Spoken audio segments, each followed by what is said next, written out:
Good morning, Rajita ji. It is such a joy to have you for Confab. We've been wanting to have this story for a long time. I'm happy finally we are having this. Hi, Monica. Lovely to be here and looking forward to this conversation, and really a great honor for me to be one of your guests. You've had many illustrious guests in the past, so thank you for having me on your platform. So, Rajita ji, you have had such a brilliant corporate career. What inspired you to finally, lead this role at SSU? Yes, as you rightly said, I was with Citibank. I worked with Citibank for 18 years at a trot in many, many different roles in many different geographies. And for the last 6 years of my career, from 2004 to 10 in Citi, I was in a regional role responsible for a couple of functions for the entire Asia Pacific region. So it was a large role. But from my very childhood days, Monica, I somehow had a thought that at some time in my life I would like to do more for society. And I come from a family which was very, very service oriented, freedom fighters, also a very spiritual family. So somehow those moorings I always had. And I was involved with the Art of Living Foundation also since the early 90s. I became a teacher of the Art of Living, and I was doing all the work parallelly. So on my, weekend free days, etc. And I think I reached a point where I thought that it will be nice to kind of transition fully into doing something, more for society. And that's how I think I made the transition. And Shishi University was just at the very, very conceptual inception stage. We were in the process of looking for the land, and our act was getting tabled and passed in the Odisha Legislative Assembly. And the very respected and renowned Mr. T.N. Seshanji was the first president of Shishi Wow. University. So Wow. we were very few people, 4-5 of us, part of the team, and really involved in doing all that is needed at that stage. It was a very, very loose and very, very unstructured job description, if you will. But in that, when you have to do everything, like in a typical startup, right? Right.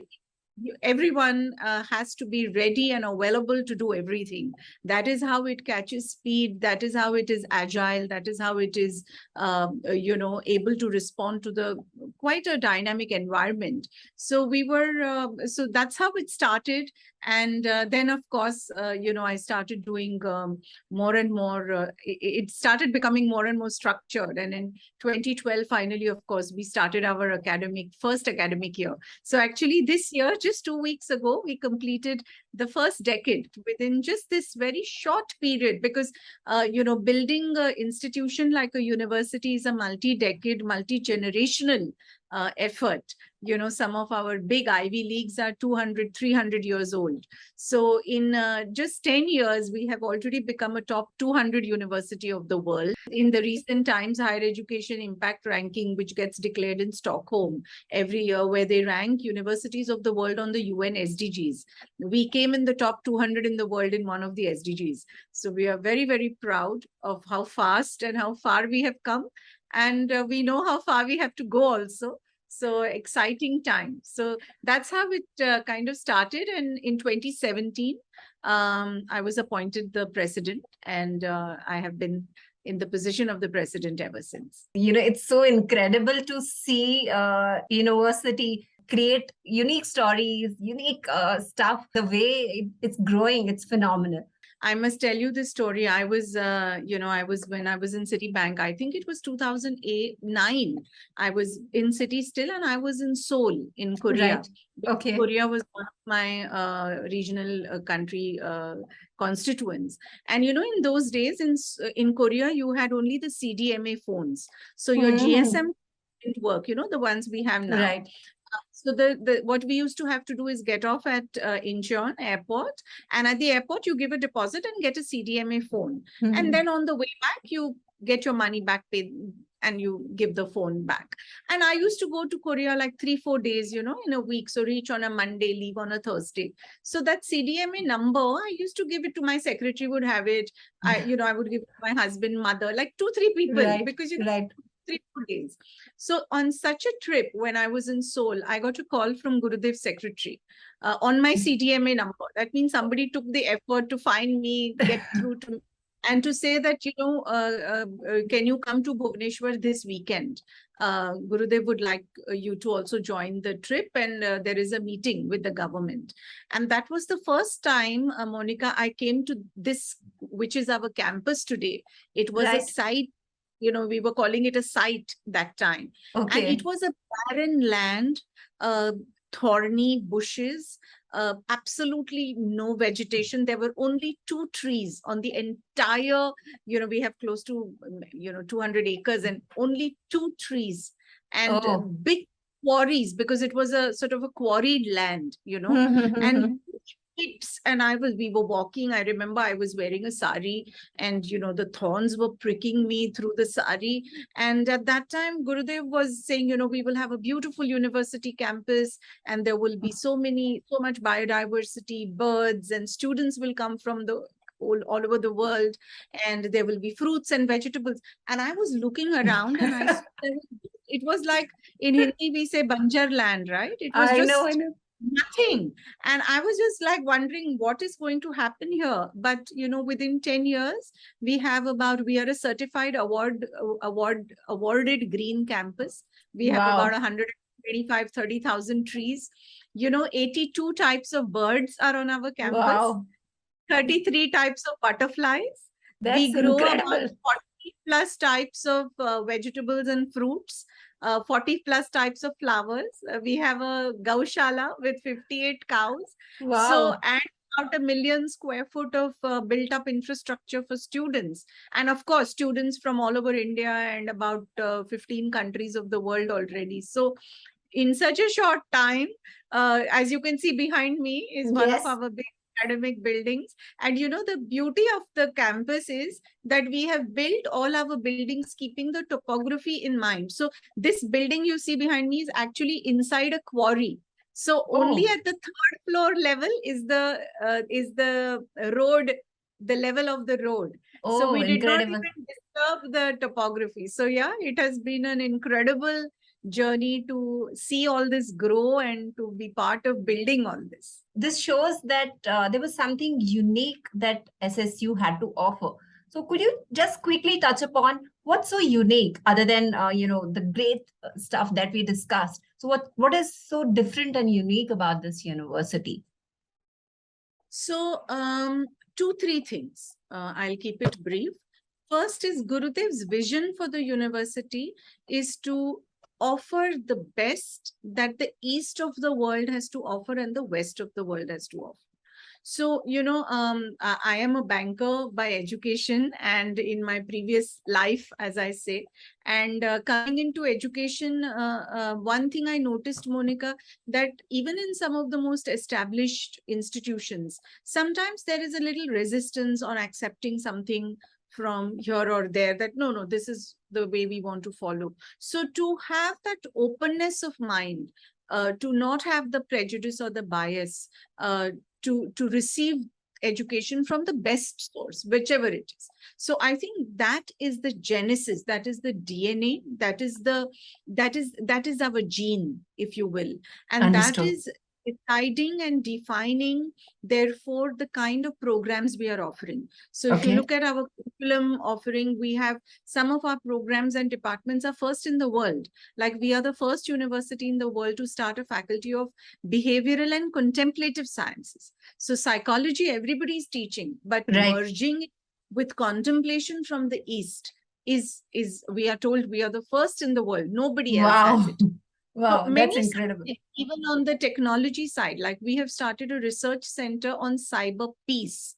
So there is a lot of work on cyber security around the world. Right. But on cyber peace, because as more and more our presence is going in the cyber world, cyber peace is going to become important. So Absolutely. I the first differentiation for us is the fact that we have the great good fortune of Gurudev's guidance and articulating his vision and his thought.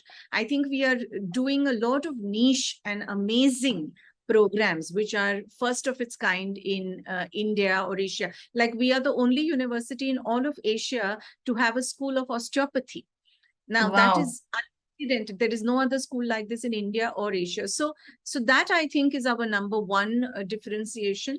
Number two, Monica, Gurudev has always emphasized on holistic development. Right. Academic institution definitely. Academic excellence is our big priority, is our entire focus, but not at the cost of not at the, okay, not at the cost of, but along with also full personality development. And in the last 2 years, it was borne out like never before. All our students, as part of the induction program, they learn Sudarshan Kriya. We have a full ecosystem in the university which encourages them to every day practice yoga, meditate, do physical activity. And all of this is building their mental, emotional, physical resilience. And that Right. is what is needed. You have spent, many decades in the industry, and you know that if you want to survive and thrive, you not only need to have your own subject matter expertise and strength, but you need to have the personality, the strength, grit to live life, to deal with life. Absolutely. And I Absolutely. think there we have a huge focus on that, along with also a component of service. See, we are in the world today, we are in a flat world, and we are the more sensitive and the more inclusive we are of our stakeholders' interests, that much more sustainably successful we will be as organizations. But Absolutely. no universities or colleges are we teaching students how to have that stakeholder sensitivity. So seva or service is a good part of the way we live on our campus. So Right. giving. So the second I would say is really full sort of holistic personality development with academic excellence. And third, I would say, because we have the parentage of the art of living, which is now in 170 countries of the Right. world. Right. I'm quite confident that we are probably one of the only universities in India which has access to networks, platforms, experts from 170 countries of the world. I'm And sure. that's incredible exposure for our students. So Absolutely. so that I would say are definitely key differentiators, along with, of course, the choice of the programs we are offering. Also, our campus, Monica. I studied in Bombay. I mean, I never studied in any institution which was more than a building. So when I see our campus, which has large fields and beautiful, sports facilities, playing grounds, it's a great space for students to, sort of spend these young years of their life. So yeah, these are some of the key areas I think which we have established our thought leadership in. And I think even in the space of education, because we are not hesitating to do things which may be unique but difficult to do, like osteopathy. Absolutely. We are working with the government of Odisha to create the Osteopathy Council. Now, this is, creating demand and also giving supply. So we are doing both, we are doing these things. And I think that is being definitely noticed and respected. It's amazing to, understand how a university is creating such a uh, interesting platform for the students from across the globe. On one side, now we are seeing the big campus, and we are seeing everything which is talking volumes about the work that has been done. But I'm sure there would be initial challenges that you would have faced to kind of. Yeah, challenges are there every day. Every day I open my email, I have to count the number of challenging situations that come to me by email.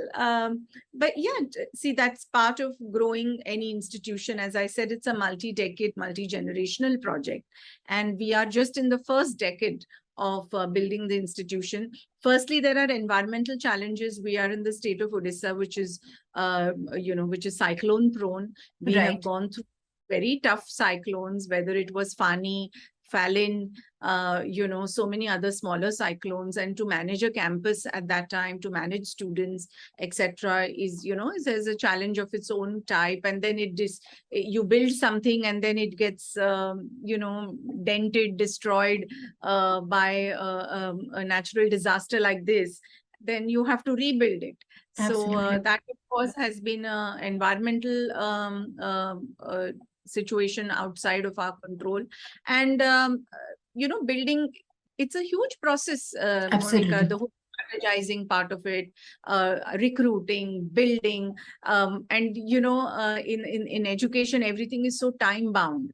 So if you have Absolutely. to start a course next year, you have to start planning 2 years before.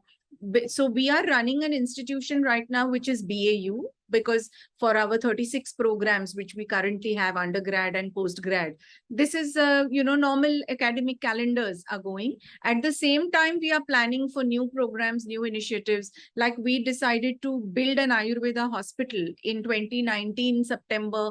Gurudev and Naveen Patnaik ji, Chief Minister of Odisha, did the foundation of the hospital. September 2019, and we had just begun all the construction planning, etc., and the COVID hit in February. But we didn't want to not live up to our promise, so we converted one of our existing blocks, remodeled it for a hospital, and we started a 100-bed hospital, which in just this 2.5 years has seen about 100,000 plus patients from our community. So challenges like these have come, like COVID time, a lot of challenges. And so of course, sometimes looking for good talent can be a challenge. Absolutely. There are a lot of challenges of all types, no? Like in marketing, you would say, Monica, there is people related challenges, product related challenges, sometimes price related challenges. Yes. And we have a unique challenge, Monica, because we belong to the because we are Gurudev's university. Everybody thinks that we should do everything that is like anybody who's doing, we should have done it first. So many times I get a message that say maybe Harvard has done something and we are not doing it in our university, and I have to remind them we are just 10 years old. They are like hundreds of years old. So that is a positive challenge of a lot of expectations from us. But I think you are a branding person, and I think that is the beauty of belonging to a stellar brand. Only the highest and the best is expected out of you. So I think that's a positive challenge that moves us ahead. So what was the first aha moment? If you ask me, really the first aha moment for me was when our Shish University Act was passed in the government of, in the Legislative Assembly of Odisha, because it is a proper act which is stable. I mean, it is a bill which is tabled and then, argued and debated and, then passed by the government. So that was a big one, because that meant that, yes, now you can begin. And that was a very big one. And, for me, Monica, I am an enthusiast at heart. So for me, every time like a new tree is planted, and the first time some fruit comes out is a aha. Every time we complete a particular building or start a particular building is a aha. When we launch a new program, when the students come to campus, like this time we welcomed students back mostly after 2 years. It was amazing, to have that energy, that joy, that enthusiasm. So for me, I think I'm very grateful for being blessed with that enthusiastic gene, and I think that is very critical in Absolutely. any startup, because Yeah. I am a big believer that the more you celebrate small achievements, the easier it becomes for you to pursue bigger things. If you say, oh, you know what, only when I become the top 3 universities of the world I will relax. Yes, that's good. We should have that in the heart. But everything that happens along the way needs to be appreciated and celebrated. So for me, every day there's a aha, but many, many big ones. Like this building behind me, Monica, you will be shocked to know we completed it in 7 months. In Wow. 7 months. And Wow. This looks like a dream. yeah, it's about 200,000 square feet. It has about 80 halls, classrooms, mid and small, big Mhm. size halls. And it's underground. And it was a whole, effort to plan 20, how we will plan construction by the shifts, because, Odisha is also a warm state. So Yes. after the sun is very sharp. So all of that. So it was, it's great. Like when we got the permission to start our Ayurveda college, and we started our first batch. It was a huge aha. I know. So every time, something new happens, or something good about something existing happens, I think it's a big aha I know. for us. Also, education is very regulated, Monica, hugely regulated. For everything, there is a different regulator, accreditation. And every year we are going through huge numbers of inspections. We just finished one last week. So, complying with all that, coming through all of that gives great joy. Amazing. So, could you tell something about the future plans of the universities? I've seen you traveling, going to all the international universities, meeting the key people. What's in store? What are the future plans? How do you plan to do some global exchange with the leading Yeah. universities? Something about that, if you could touch upon. Yeah, there's a lot of great plans. In fact, we have a very well articulated Vision 2030. All of us as a team came together, and we have a 15-point agenda for our 2030 vision. One of our very big items, which even it is a big focus area for Gurudev, is we are in the process of building a center for integrative medicine. We already have Interesting. yoga, naturopathy, Ayurveda. Soon we will start our allopathy hospital and college. So that is a big, a big project for us, big plan. We will continue to forge partnerships. We recently did a partnership with University of Washington in Seattle. No, with Washington State University. We are talking to University of Washington, Washington State University, many other. We have about 100 partnerships already. A lot of industry partnerships. We have partnerships with IBM, NASCOM, Amazon, Microsoft, all.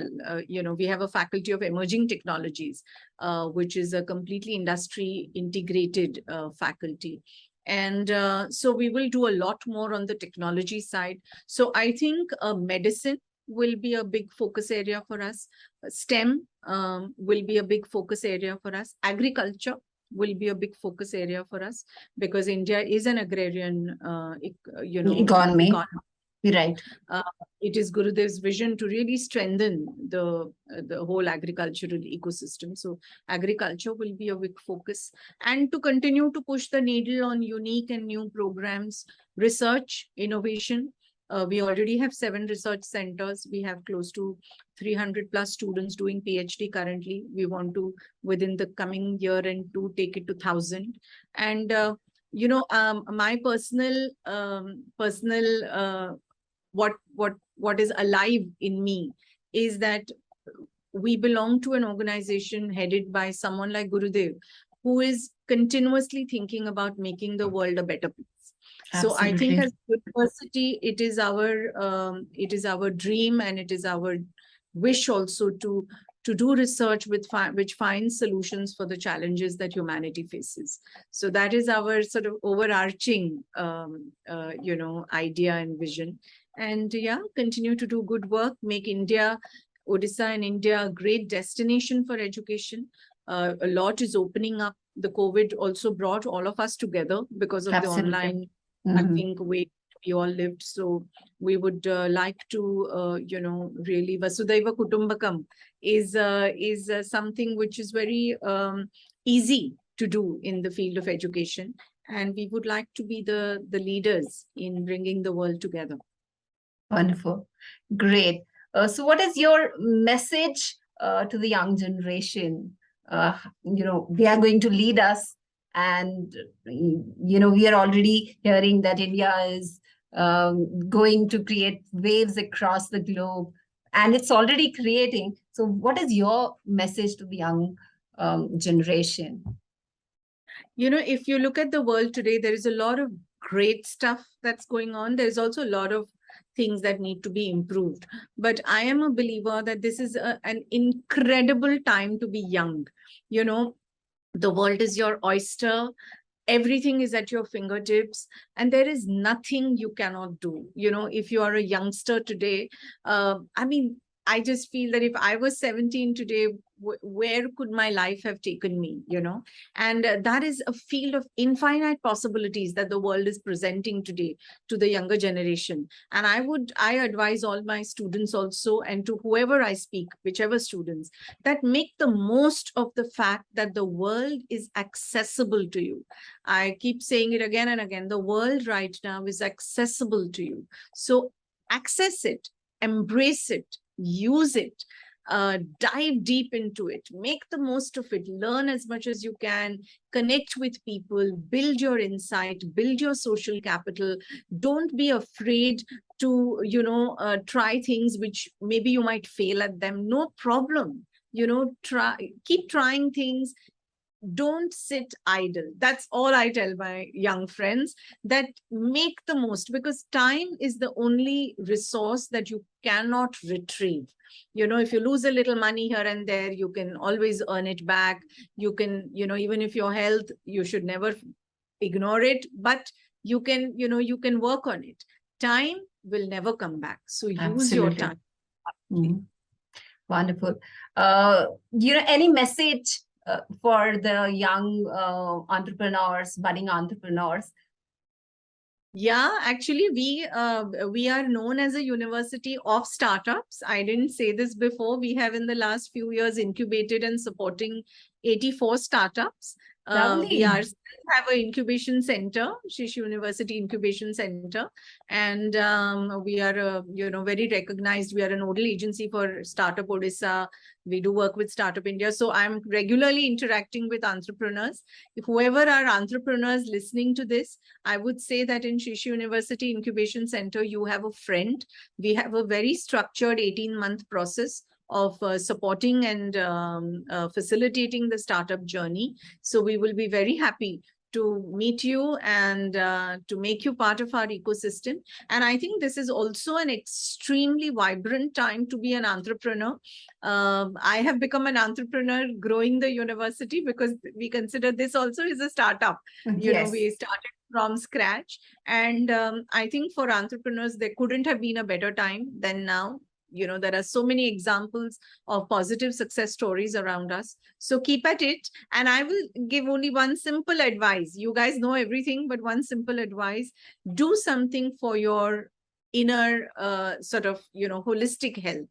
Whether it's a small meditation practice, some resilience building practice for yourself, because you are on your own. As an entrepreneur, I think mostly the journey is reasonably lonely at times, because you are by yourself at times, and the buck stops at you. So build that inner sort of reservoir of resilience, and that will help you in the long run. Rajita ji, it's so incredible to hear from you. I never knew this myself, that Shishi University campus has this amazing facility to mentor startups. In fact, the way you said that there is 18-month long program that is available at the university, and the brilliant incubation center that's there at SSU. I think it's amazing. World needs to know about it. I didn't know. I'm so active in the startup space. I think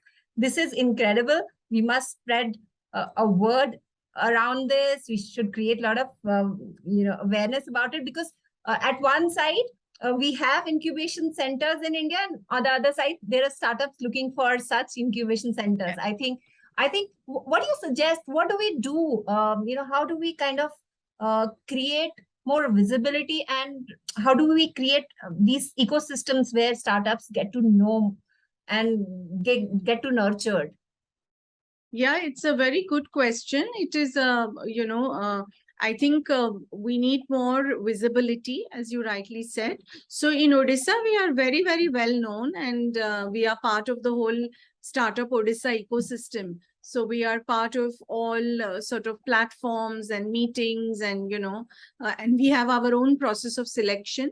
Okay. But I mean, I'm happy to hear ideas of how we can do it for the rest of the country. We are available. So those who are listening to us now, if you are a startup or you are part of a startup ecosystem and you think that we can be part of it, we will be very happy to be part of it.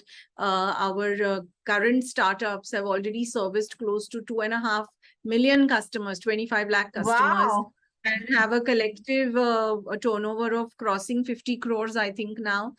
So for the last, for a startup, for an incubation center, which is just 3 years old, and 2 years out of which went in COVID, I think it's a fantastic growth. So we are keen to do more. And, you can reach out to us at Shish University, and we will guide you. One of our startups is the only startup in India making jaggery cubes. Like you have sugar cubes. Yeah. Jaggery cubes. Wow. And then one of our students started a startup, which I'm told in India is the only moringa tea they are manufacturing. So many such amazing startups are there. Very innovative ones are there. And we are always looking to support more. Wow, it's amazing to kind of hear such great stuff from you. So could you tell quickly something about total strength of the university, total courses, in a snapshot, so that the audience, like who has been hearing, they kind of understand the scale and the at which you're operating. We could have a summary from.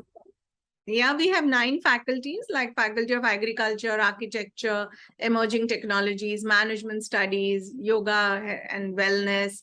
Like that, we have 9. And we have 36 total courses, undergrad and postgrad. We have a full-fledged doctoral program, so about close to 300 students, doctoral researchers are doing doctorate with us. We have 7 research centers, like one on water resource management, one on language studies, one on indigenous studies, one on cyber peace, as I told you. We are the first only research center in the world on Kathak dance. We have 36 students doing research in Kathak.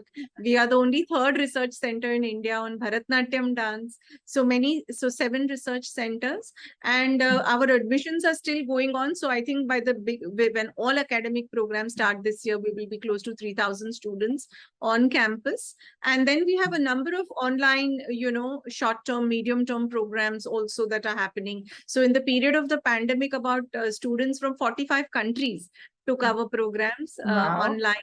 So and we have a beautiful campus, almost 1 million square foot of infrastructure, academic buildings like you see behind me, hostels, sports facilities. By the way, Monica, we are the first university in the world which has an underground tennis court. So our tennis court is inside a quarry about 60 feet below ground level. So such beautiful, unique things also, and a rich biodiversity, as I was sharing with you before. And we have made our campus alcohol, smoke, and drug-free campus. That's incredible. with respect for life. So on our campus, we serve vegetarian food only. So we want to create a spirit of appreciation for good health and well-being. So, and we are building now a new tower in a very in this precast kind of technology.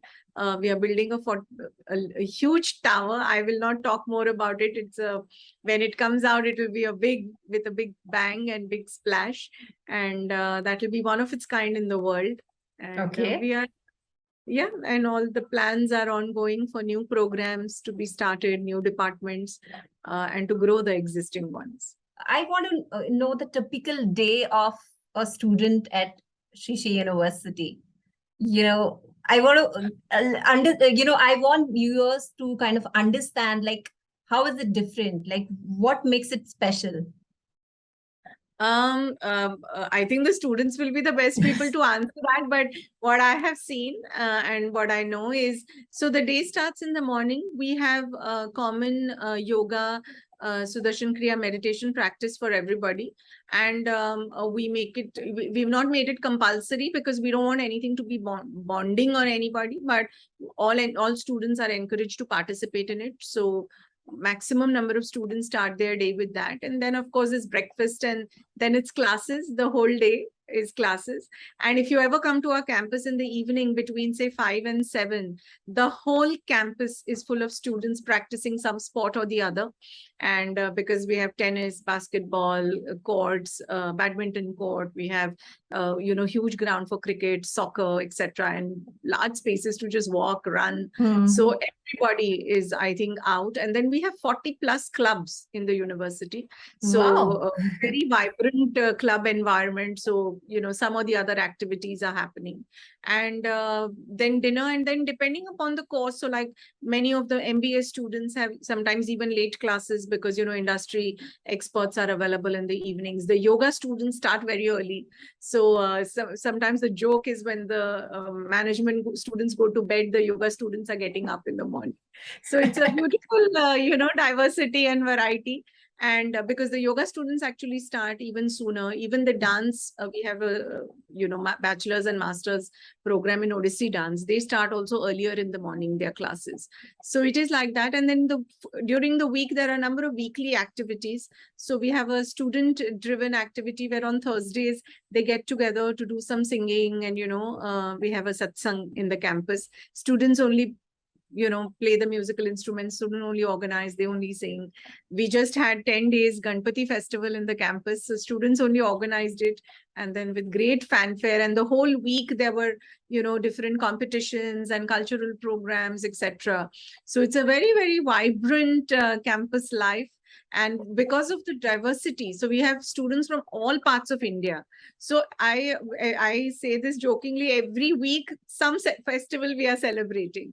And our kitchen is preparing some new dessert, like that. So we just had Onam celebration, so like that. So it's a very, very vibrant and a happy, in fact our students call our campus a happy campus. So Wow. the vibrant environment. And because of the rich biodiversity, we have like birding clubs, and like about 40 acres of our campus is for agriculture. So our students only are doing the agriculture. So you will see our agriculture students in the morning tending to their fields. So it's very, and our osteopathy clinics are there. So they also have practical clinic requirements, no, Monica? So Yes, they are, absolutely. giving clinics to other students. So it's beautiful. It's really wonderful. It's like a big family staying together. So many of our faculty are also on campus, staying on campus, faculty and team. So, they are like the mega parents to everybody. So yeah, and then now this year we have a annual students fest called Orion, which I Okay. am told is the biggest now in the east of India. So Okay. this year I'm sure that will also happen. 2 years we couldn't do it in the physical Mhm. mode because of the COVID. So yeah, it's a very beautiful environment. Amazing. It's so great to kind of hear all these brilliant stories from you. It was such a joy to have you on Confab and discuss the great setup, the great environment. I would say it's not only the university, because we have been hearing stories of suicide. We have been hearing of, a lot of pressure, the peer pressure, the academic pressure, because that's another thing that happens in the university. And I'm hearing from you that students call it a happy university. Is this something that you think we are touching upon? Because this is something very critical.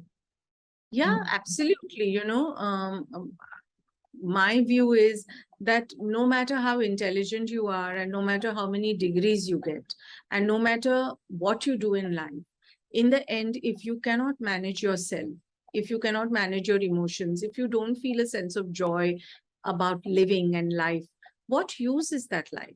Absolutely. And we are seeing that today. See, after the pandemic, mental health challenges are unbelievable in the world. Absolutely. People have experienced deep loneliness, deep isolation, a deep level of sadness. And sometimes, there is only so much our environment can do to support.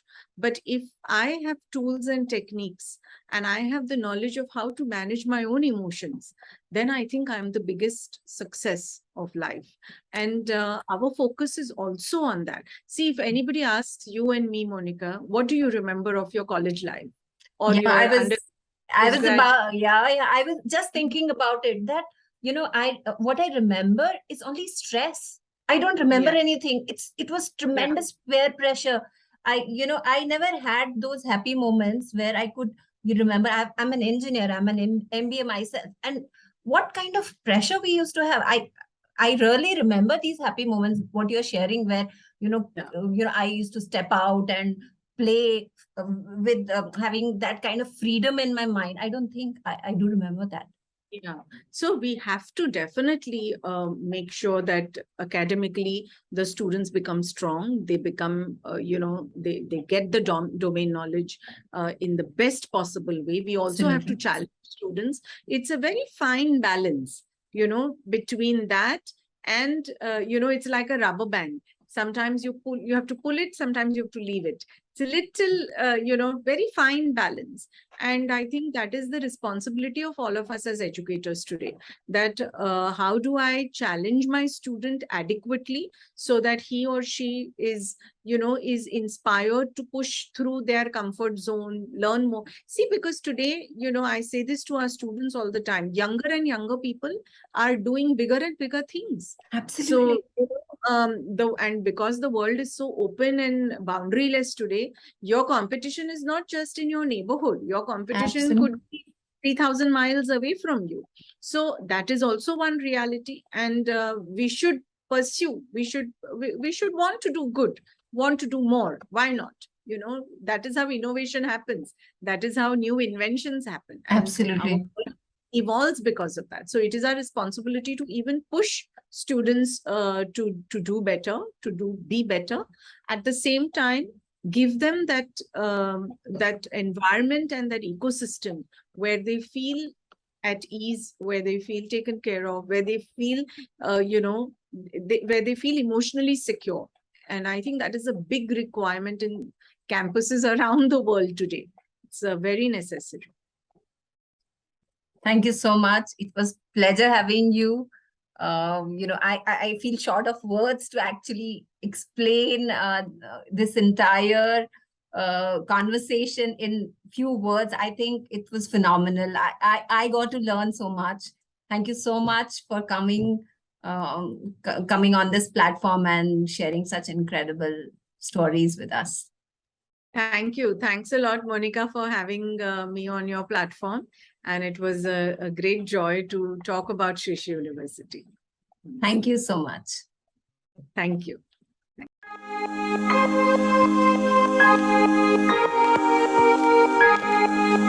you.